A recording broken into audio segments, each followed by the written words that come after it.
باللہ من الشیطان الرجیم بسم اللہ الرحمن الرحیم پڑھیے الصلاۃ والسلام علیک یا رسول اللہ وعلی آلک واصحابک یا حبیب اللہ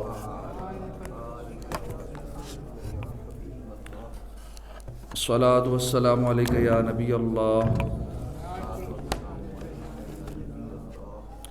وعلی آلک واصحابک یا حبیب اللہ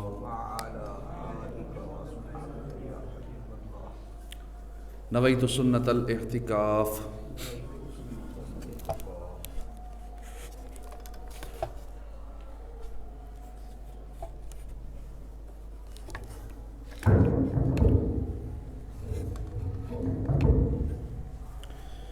حضور انور شافع محشر صلی اللہ علیہ وآلہ وسلم کا فرمان عالی شان ہے، زینوا مجالسکم بالصلاۃ علیہ فإن صلاتکم علیہ نور لکم یوم القیامہ، یعنی تم اپنی مجلسوں کو مجھ پر درود پاک پڑھ کر آراستہ کرو کہ تمہارا مجھ پر درود پڑھنا بروز قیامت تمہارے لیے نور ہوگا۔ ذکر و درود ہر گھڑی ورد زباں رہے، میری فضول گوئی کی عادت نکال دو۔ صلو علی الحبیب صلی اللہ تعالی علی محمد صلی اللہ علیہ وآلہ وسلم۔ آج کے بیان میں انشاءاللہ ہم سرکار بغداد حضور غوث اعظم کا ذکر سنیں گے اور حضور غوث پاک کے خاندان کے حوالے سے سنیں گے۔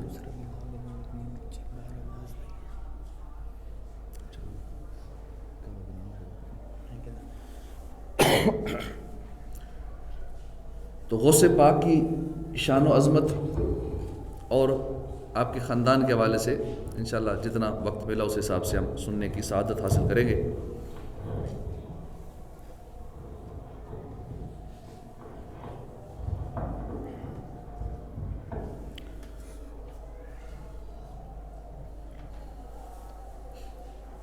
سرکار بغداد حضور غوث اعظم نہایت عالی شان گھرانے میں پیدا ہوئے۔ آپ کا خاندان زہد و تقوی میں بہت مشہور تھا۔ آپ کی والدہ کا نام فاطمہ بنت شیخ عبداللہ صومعی رحمۃ اللہ تعالی علیہ، والدہ کی کنیت ام الخیر جبکہ لقب امۃ الجبار۔ والد گرامی کا مبارک نام سید موسیٰ اور ان کی کنیت ابو صالح۔ آپ کا لقب تھا جنگی دوست۔ اب جنگی دوست کیوں تھا انشاءاللہ میں آپ کو عرض کروں گا کس وجہ سے جنگی دوست لقب پڑا۔ غوث پاک حسنی حسینی سید ہے اور آپ کے والد صاحب سید ابو موسیٰ یہ اپنے زمانے کے بڑے اولیاء کرام میں سے تھے۔ مکرم شاہ تیرے سارے کے سارے، مکرم شاہ تیرے سارے کے سارے ہیں آباء و اجداد یا غوث اعظم۔ سب سے پہلے ہم غوث پاک کے والدین کریمین کے تقوی و پرہیزگاری سے متعلق ایک دلچسپ واقعہ سنتے ہیں اور اس واقعے سے ہم انشاءاللہ مدنی پھول چنیں گے اور اپنے دل کے مدنی گلدستے میں سجانے کی کوشش کرتے ہیں۔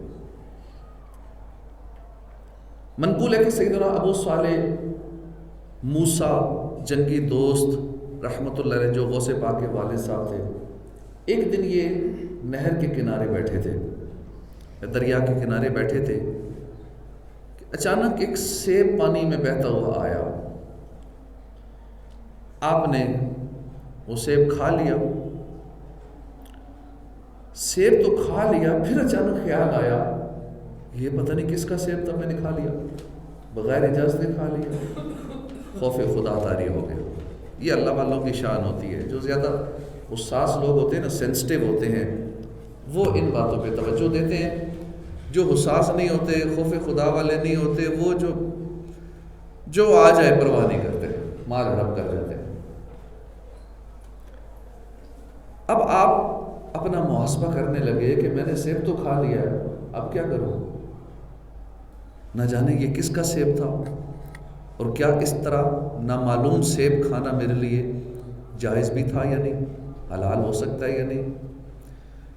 یہ خیال پیدا ہوتے ہی آپ نے سیب کے مالک کو تلاش کرنا شروع کیا، بھئی یہ سیب آیا کس طرف سے؟ اب جدھر سے پانی بہتا ہوا آ رہا تھا، آپ اس طرف چل پڑے، چلتے چلتے چلتے لمبا سفر طے کیا۔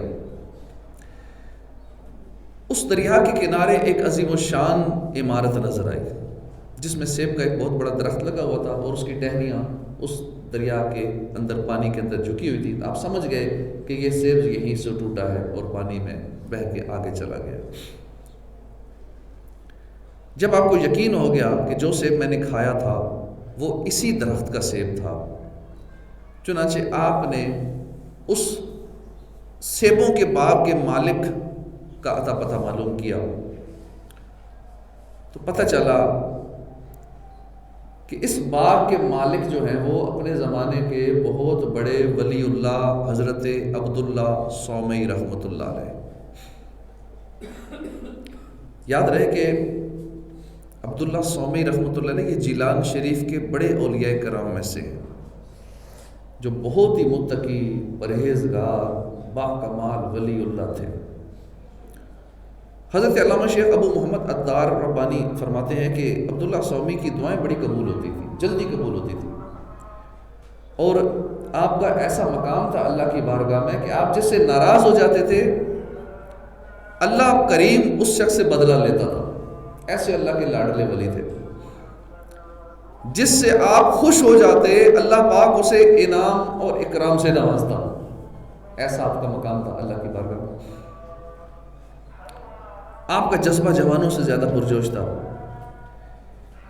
جسمانی کمزوری کے باوجود بھی نوافل کی کثرت کرتے تھے، ذکر و اذکار بہت زیادہ کرتے تھے، اور اللہ کی عطا سے آپ نبی کریم صلی اللہ علیہ وسلم کے وسیلے سے اکثر غیب کی خبریں بتا دیا کرتے تھے، اور جیسا آپ نے فرمایا ہوتا ویسا ہی ہوتا۔ بلا شبہ یہ آپ کی شاندار کرامت تھی۔ بہرحال جب غوث پاک کے والد صاحب کو پتہ چلا کہ یہ باغ حضرت عبداللہ صومی کا ہے،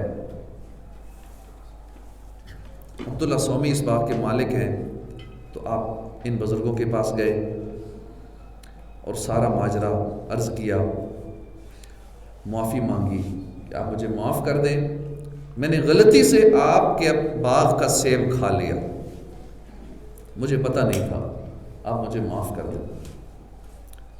حضرت عبداللہ صومی چونکہ ولایت کے مرتبے پر فائز تھے، آپ بھی سمجھ گئے کہ یہ بندہ بھی کوئی معمولی نہیں، کہ جو ایک سیب معاف کرانے کے لیے اتنا لمبا سفر کر کے آیا ہے اور مجھ سے معافی مانگ رہا ہے، سیب بھی غلطی سے کھا لیا اور اتنا سفر بھی کیا، تکلیف برداشت کی، اور آ کے ایک سیب معاف کرانے کے لیے اتنا پریشان ہے، یہ بھی کوئی معمولی بندہ نہیں، یہ بھی کوئی اللہ والا ہے۔ آپ نے فرمایا کہ معافی تو مل جائے گی لیکن ہماری شرط ہے۔ آپ نے عرض کی حضور بتائیں، اب معافی تو کرانی ہے، جو بھی شرط ہے ماننی پڑے گی۔ آپ نے فرمایا کہ 12 سال ہماری خدمت کرنی پڑے گی، ہمارے پاس رہنا پڑے گا 12 سال تک۔ آپ نے عرض کی قبول ہے کہ معاف جو کرانا تھا، ایک سیب معاف کرانا تھا، یہاں پہ لوگ لاکھوں کروڑ روپے ہڑپ کر جاتے ہیں اور آگے سے اکڑتے بھی ہیں پھر کھانے کے بعد۔ غوث پاک کے والد صاحب نے سید موسیٰ ابو صالح جنگی دوست رحمۃ اللہ علیہ، اب انہوں نے 12 سال خدمت والی شرط قبول کی اور حضرت عبداللہ سومی کے پاس رہنا شروع کر دیا، ان کی خدمت شروع کر دی، باغ کی دیکھ بھال، دیگر معاملات، اور ان کی صحبت میں رہ کر آپ کی خدمت کرتے رہے۔ 12 سال گزر گئے جب،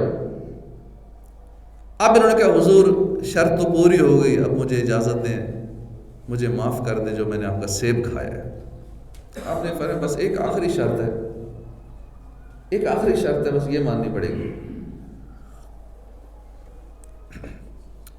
پوچھا وہ کون سی شرط ہے؟ اب یہ شرط تھوڑی اور عجیب و غریب بھی تھی اور بڑی یونیک اور ڈیفرنٹ بھی تھی، لیکن ماننی تھی چونکہ سیب معاف کرانا تھا۔ بزرگوں نے فرمایا کہ آپ کو میری بیٹی سے شادی کرنی پڑے گی اور مزید 2 سال میری خدمت میں رہنا پڑے گا۔ شادی کرنے کے بعد 2 سال مزید میرے پاس رہنا پڑے گا، اس کے بعد آپ جہاں چاہیں جا سکتے ہیں، آپ کو سیب کھانے کی معافی مل جائے گی۔ لیکن مسئلہ یہ ہے میری جو ایک ہی لڑکی ہے اس کے اندر کچھ عیب ہے، اب مجبوری تھی عیبوں کے ساتھ بھی قبول کرنا تھا، سیب جو معاف کرانا تھا۔ ایک عیب یہ ہے میری بیٹی کے اندر کہ وہ آنکھوں سے اندھی ہے، دوسرا عیب یہ ہے کہ میری بیٹی کانوں سے بہری ہے، ہاتھوں سے معذور ہے، ٹانگوں سے لنگڑی ہے۔ اب بندہ غور کرے جب کسی ایسی سے شادی کرنی پڑ جائے کتنی پریشانی اور ٹینشن کا معاملہ ہے، لیکن اب کیا کرتے، سیب جو معاف کرانا تھا۔ ان اللہ والوں کو آخرت کا خوف ہوتا تھا، دنیا کی ساری تکلیفیں برداشت کرنے کو تیار ہو جاتے تھے کہ آخرت میں ہمیں پریشانی نہ ہو۔ آپ نے عرض کی کہ حضور قبول ہے، یہ بھی شرط، کیونکہ اسلامی تعلیمات سے آگاہ تھے، خوف خدا والے تھے، مدنی سوچ رکھنے والے تھے، اس شرط کو بھی قبول کر لیا۔ اب آپ کا دوسرا امتحان شروع ہو گیا۔ حضرت عبداللہ سومی رحمۃ اللہ علیہ نے اپنی شہزادی کا نکاح حضرت سید ابو صالح موسیٰ جنگی دوست حضور غوث پاک کے والد جو تھے ان سے نکاح کر دیا۔ نکاح کے بعد جب یہ اپنی بیوی کے پاس گئے، دوڑتے ہوئے واپس آ گئے، کیونکہ جب بیوی کو دیکھا انہوں نے کہ یہ تو اس کی آنکھیں بھی ہیں، مجھے بتایا گیا تھا کہ آنکھوں سے اندھی ہے، یہ سنتی بھی ہے، اس کے ہاتھ بھی سلامت ہیں، پاؤں بھی سلامت ہیں، اور ماشاءاللہ ایسا جیسے چاند کا ٹکڑا ہے، اللہ پاک نے ایسا حسن عطا فرمایا، خوبصورت بھی ہے، خوبصیرت بھی ہے۔ آپ گھبرا گئے، پریشان ہو گئے کہ مجھے تو کچھ اور بتایا گیا تو شاید میں غلطی ہو، واپس چلے گئے۔ جا کر حضرت عبداللہ سومی رحمۃ اللہ علیہ کی بارگاہ میں حاضر ہوئے، عرض کی حضور آپ نے تو کچھ اور بتایا تھا، میں نے معاملہ کچھ اور دیکھا ہے۔ انہوں نے فرمایا پریشان ہونے کی ضرورت نہیں ہے، تمہاری زوجہ ویسی ہی ہے جیسی تم نے دیکھی ہے، آنکھیں سلامت ہیں، کان سلامت ہے، ہاتھ پاؤں سلامت ہے، اللہ نے حسن بھی دیا ہے، اس نے ظاہر بھی دیا ہے، اس نے باطن بھی دی ہے، خوبصورت بھی ہے، خوبصیرت بھی ہے۔ آپ نے عرض کی حضور آپ نے تو فرمایا تھا اندھی ہے، بہری ہے، معذور ہے، لنگڑی ہے۔ فرمایا کہ اس سے میری مراد یہ تھی کہ وہ آنکھوں سے اندھی ہے کہ نامحرم کے لیے اس کی آنکھیں اندھی ہیں، کہ اس کی نظر نامحرم پہ نہیں پڑی، اور کانوں سے بہری ہے، اس سے میری مراد یہ تھی کہ ناحق بات سننے سے اس کے کان بہرے، ہاتھوں سے معذور ہے، اس سے میری مراد یہ تھی کہ غیر مردوں کو چھونے سے اس کے ہاتھ معذور ہے، اور ٹانگوں سے وہ پاؤں سے لنگڑی ہے کہ اپنے شوہر کے حکم کے خلاف قدم اٹھانے سے وہ پاؤں سے لنگڑی ہے۔ میری مراد یہ تھی۔ جب آپ نے حضرت عبداللہ سومی سے اپنے نئی نویلی دلہن کے بارے میں یہ کلمات سنے، وضاحتیں سنی، آپ کے دل کو قرار آ گیا، اپنی زوجہ کی اہمیت اجاگر ہو گئی۔ اللہ کے فضل و کرم سے آپ کو اپنے زمانے کے زبردست ولی اللہ کی بہت سی اچھی خوبیوں سے آراستہ خوبصورت خوب سیرت بیٹی کا شوہر بننے کا شرف نصیب ہو گیا۔ شاہ کاش قفل مدینہ لگا لوں زباں پر بھی اور آنکھ پر غوث اعظم، شاہ نفس امارہ مغلوب ہو اب، ہو شیطان کا دور شر غوث اعظم، تمہیں میرے حالات کی سب خبر ہے، پریشان ہوں میں کس قدر غوث اعظم۔ میٹھے میٹھے اسلامی بھائی، بیان کردہ حکایت سے ہمیں کئی مدنی پھول حاصل ہوئے۔ آئیے ان مدنی پھولوں کی مہکی مہکی خوشبوؤں سے ہم بھی اپنا حصہ لینے کے لیے بڑی توجہ کے ساتھ سنتے ہیں۔ پہلی چیز جو ہمیں اس حکایت سے حاصل ہوئی وہ یہ کہ اللہ والے، اللہ کے نیک بندے، فکر آخرت رکھنے والے حقوق العباد کے معاملے میں بہت سینسٹیو ہوتے ہیں، حساس ہوتے ہیں۔ فکر آخرت کی نعمت سے مالا مال ہوتے ہیں۔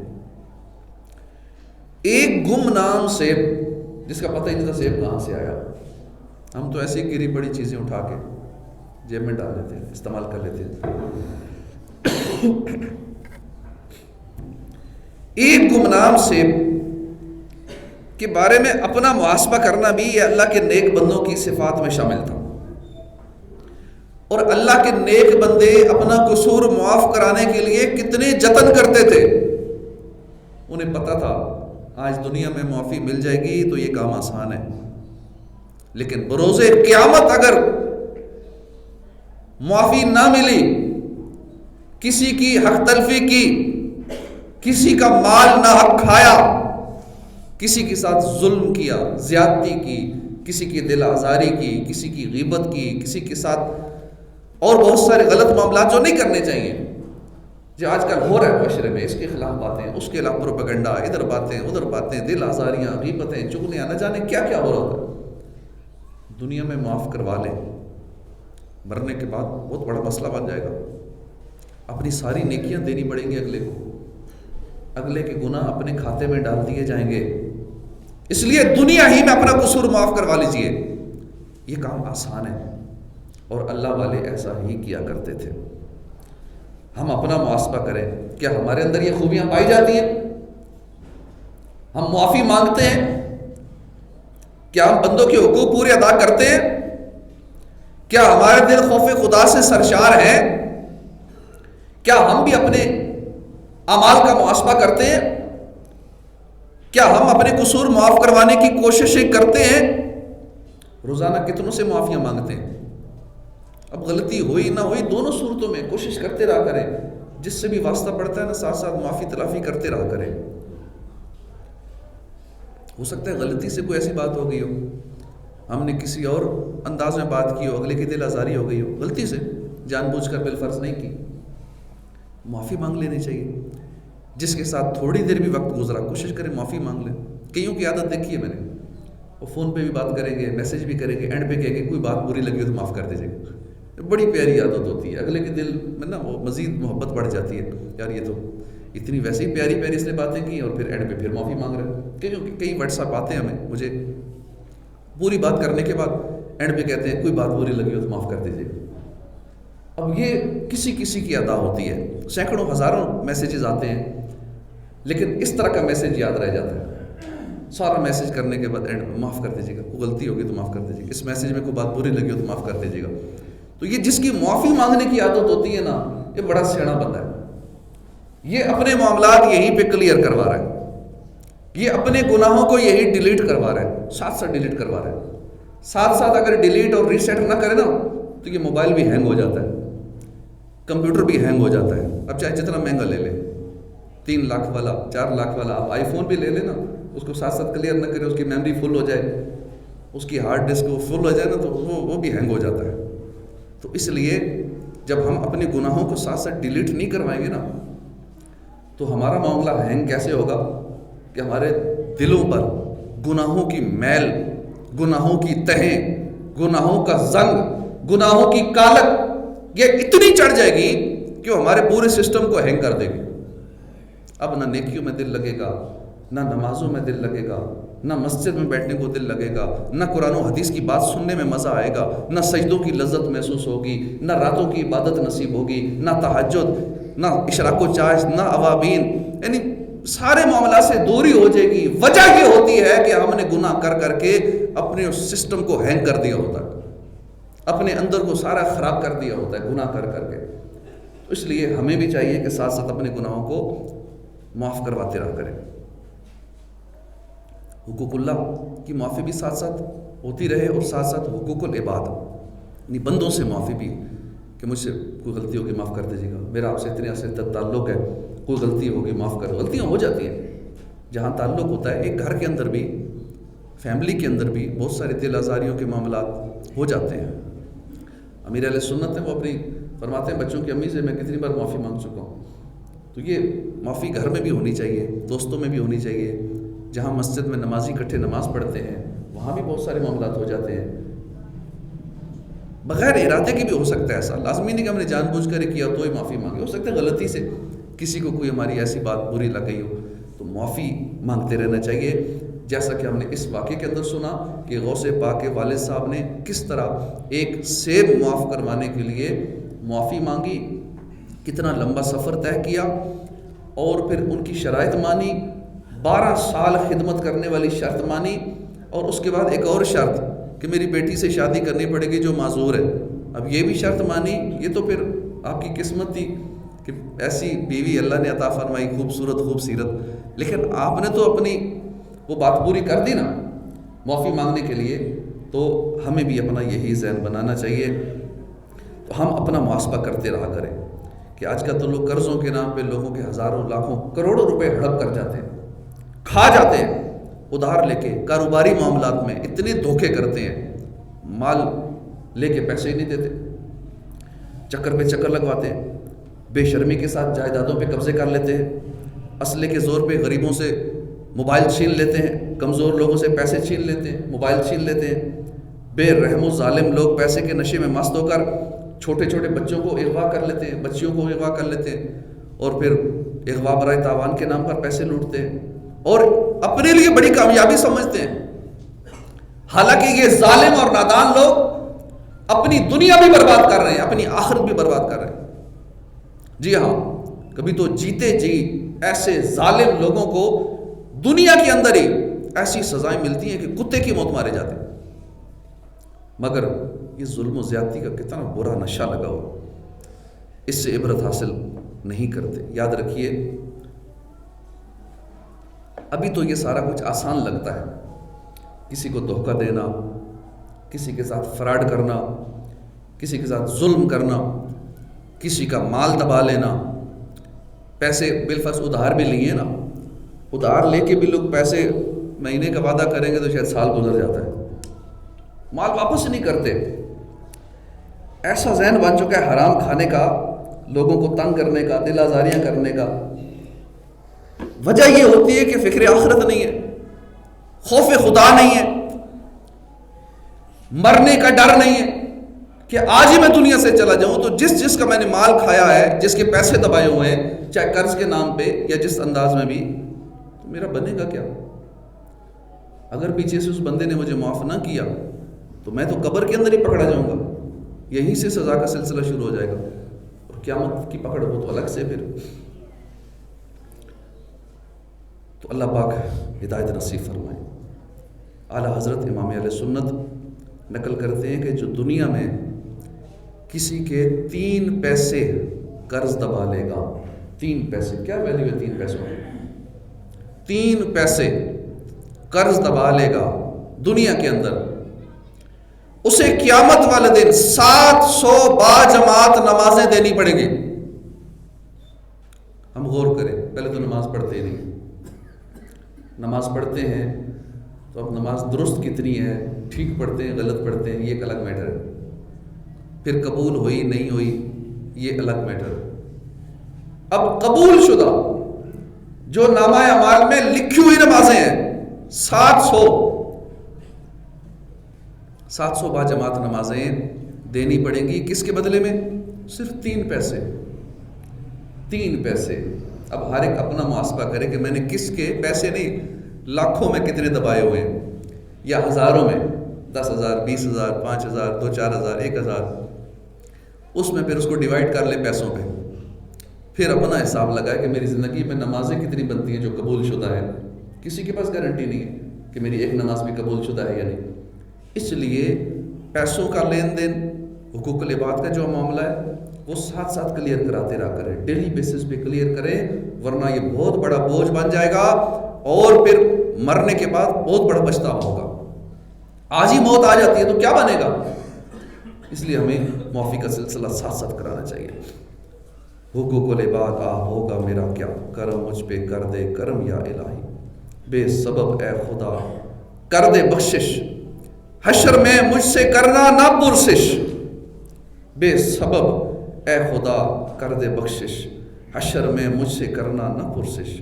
نام غفار مولا تیرا ہے, یا خدا تجھ سے میری دعا ہے. دوسرا مدنی پھول اس حکایت سے ہمیں یہ ملا کہ پہلے کی خواتین کتنا سخت پردہ کرتی تھی نامحرموں سے.